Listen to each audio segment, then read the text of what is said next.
Welcome to a fresh episode of the program Last Week in Nigeria. My name is Emmanuel Oriowo. This is your one-stop shop of all the news that were reported by the national dailies last week in Nigeria.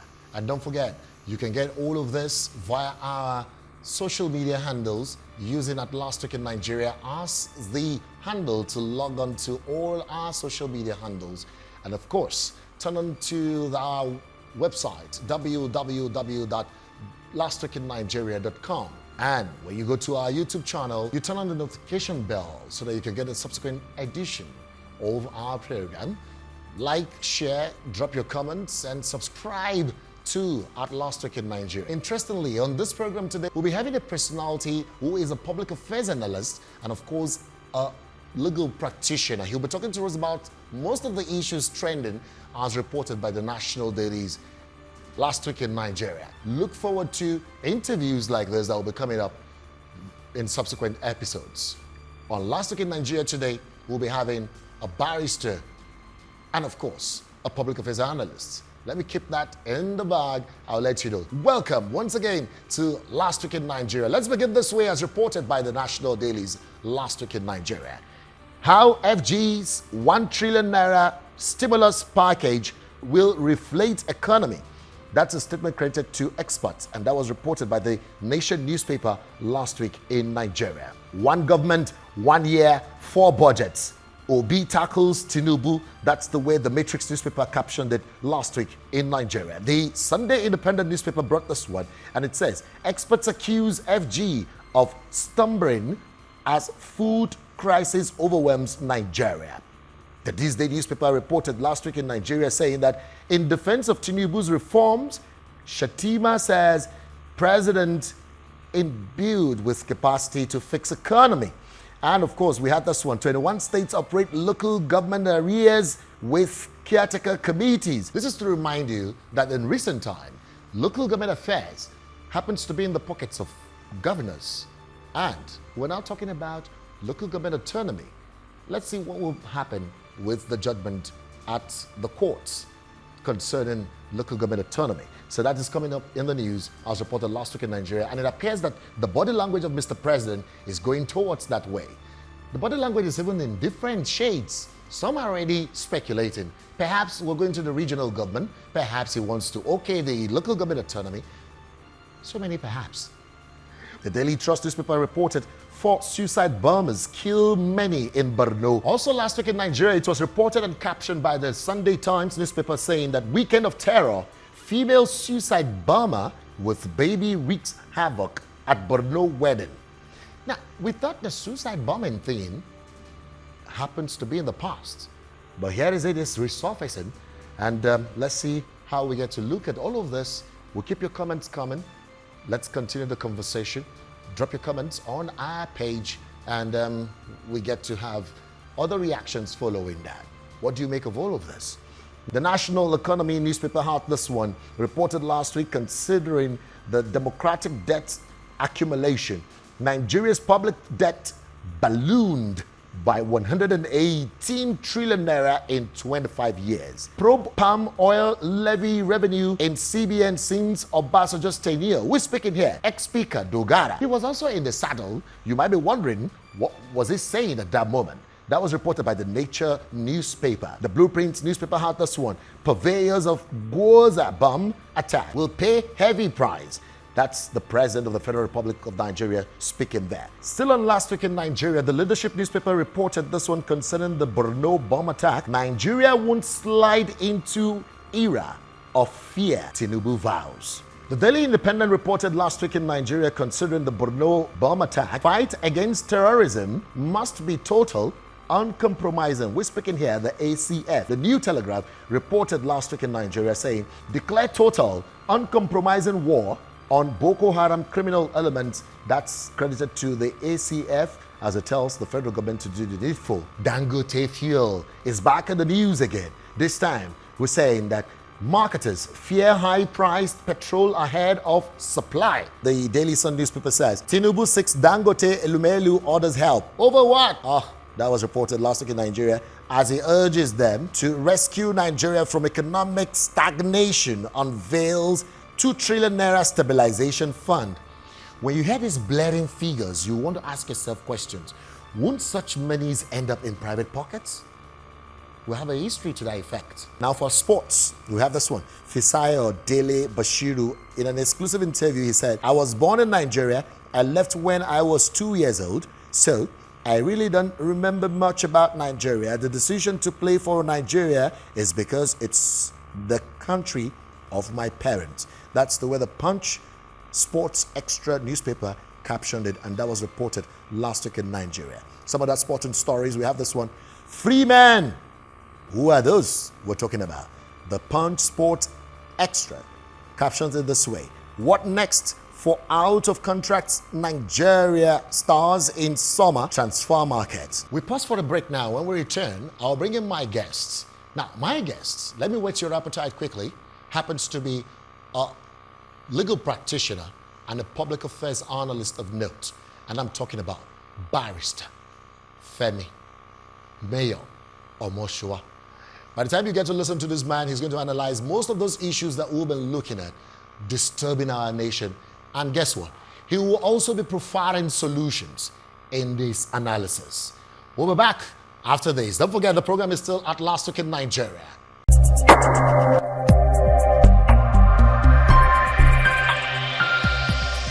Place your orders at May Shop Online Store. We do not compromise on quality, integrity, and great customer service. We look forward to serving you.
Welcome back. It's still Last Week in Nigeria. Don't forget you can follow us on all our social media handles at Last Week in Nigeria on TikTok, on X, formerly Twitter, on Instagram, Facebook.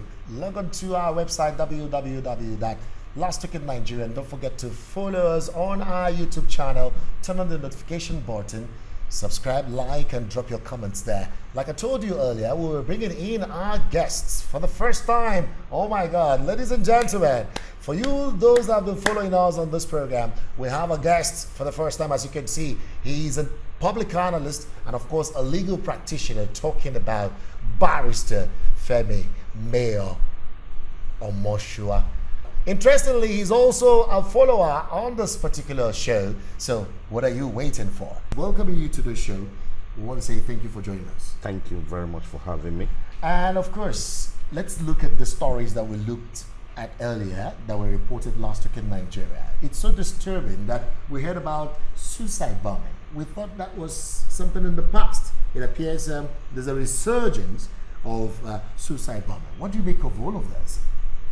Thank you very much. As event unfolds, experience becomes self-defense.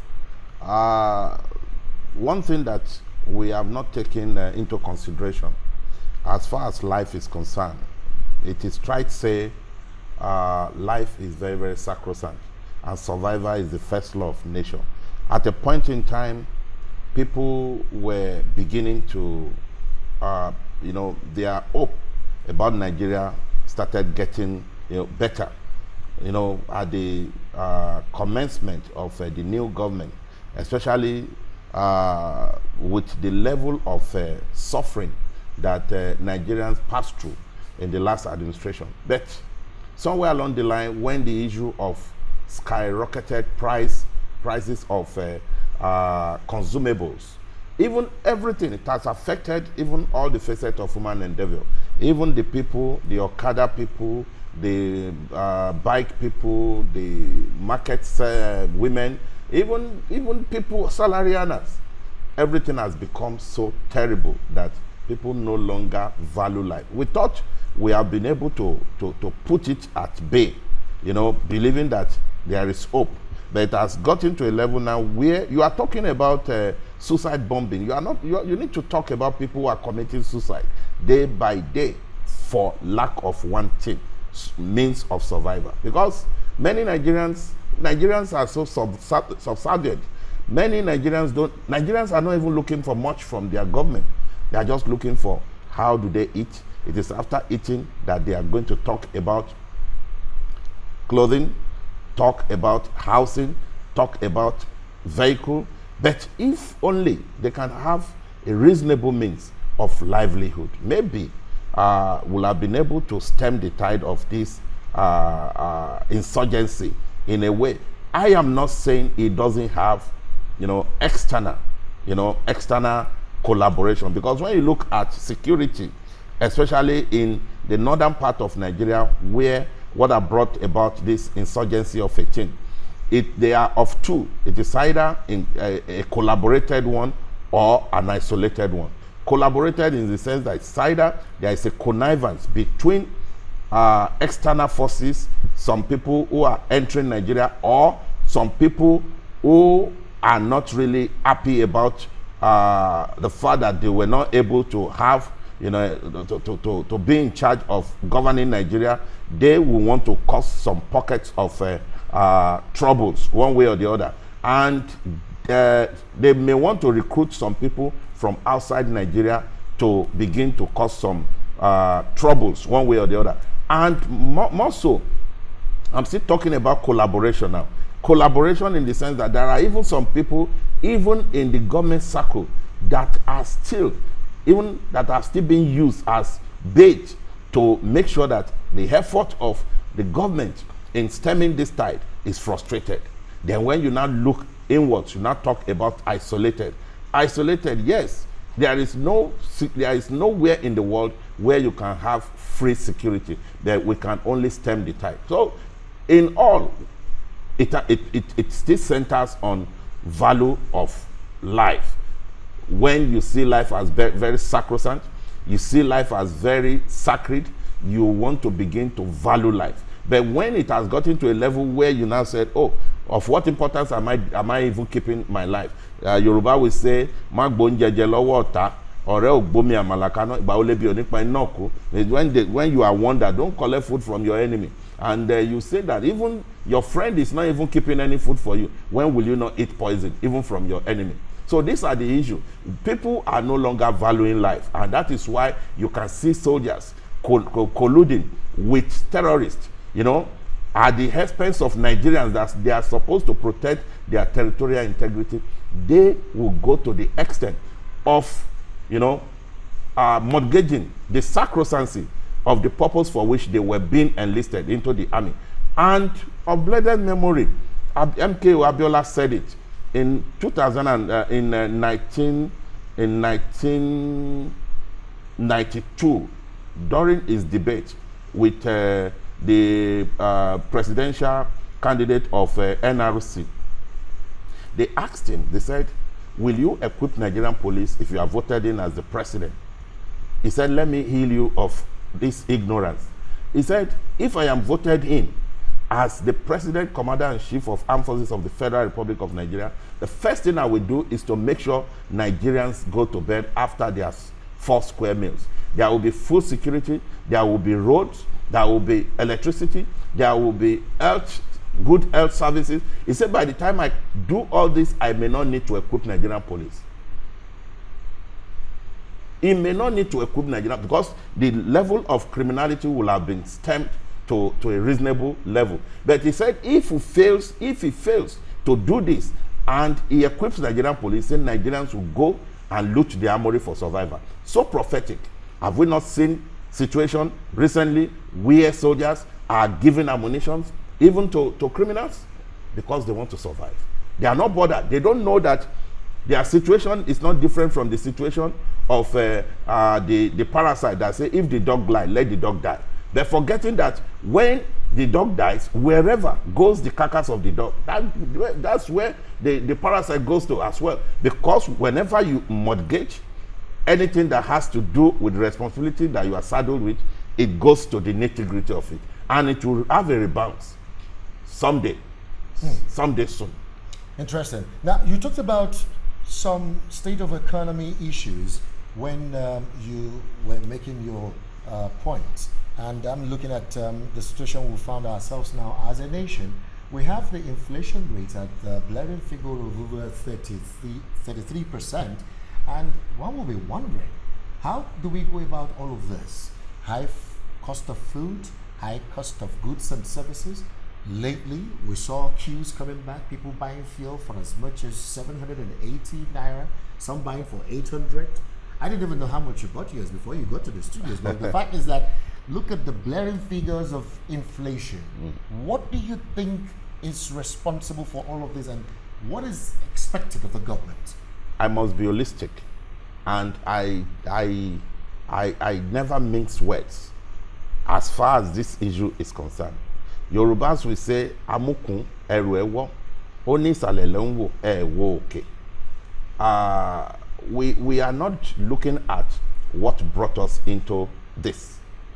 The commencement, the taking off of this government is what is responsible for this. Are you referring to the subsidy removal? Yes.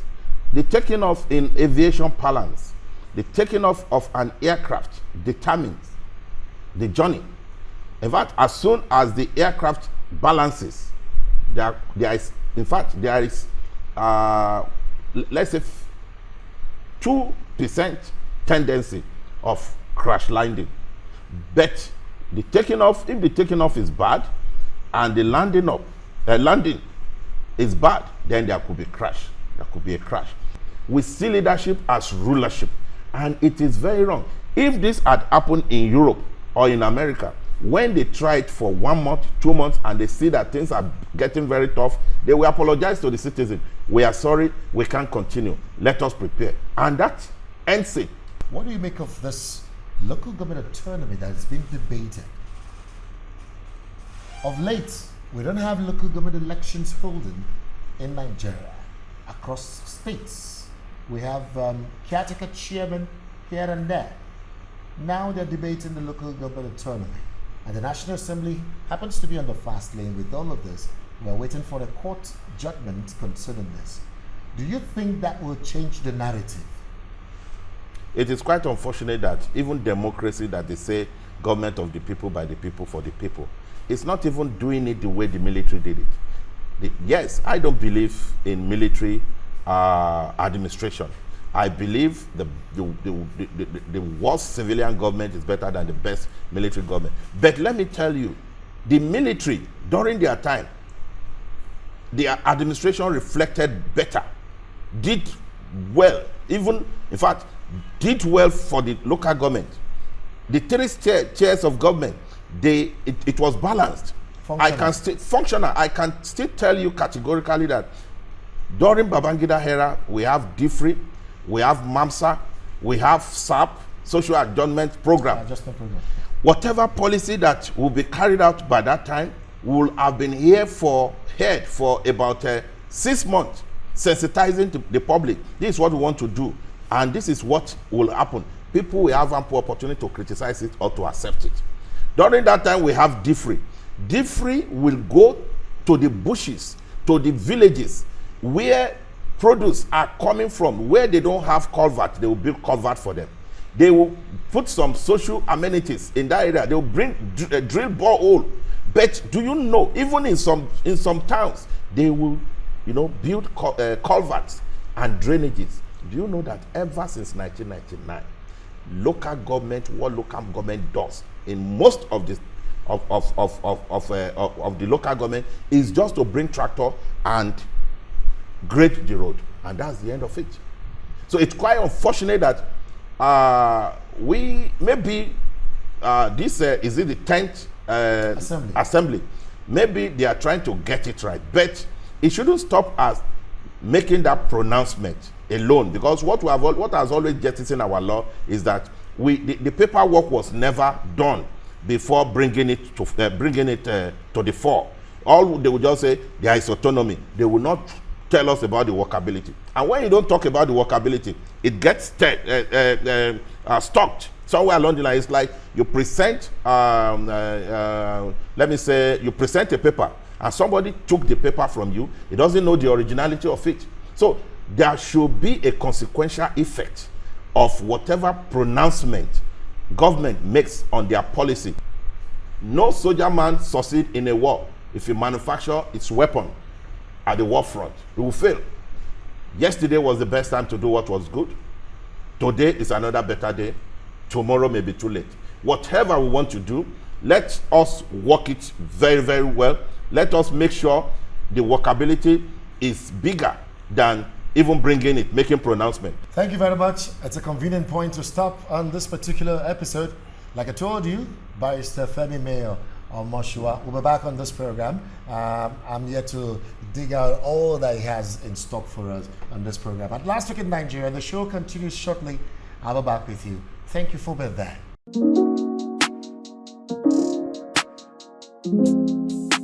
Don't forget, we are all on social media platforms. At Last Week in Nigeria is the handle, and our YouTube channel. Subscribe, like, comment. Let's keep the conversation going.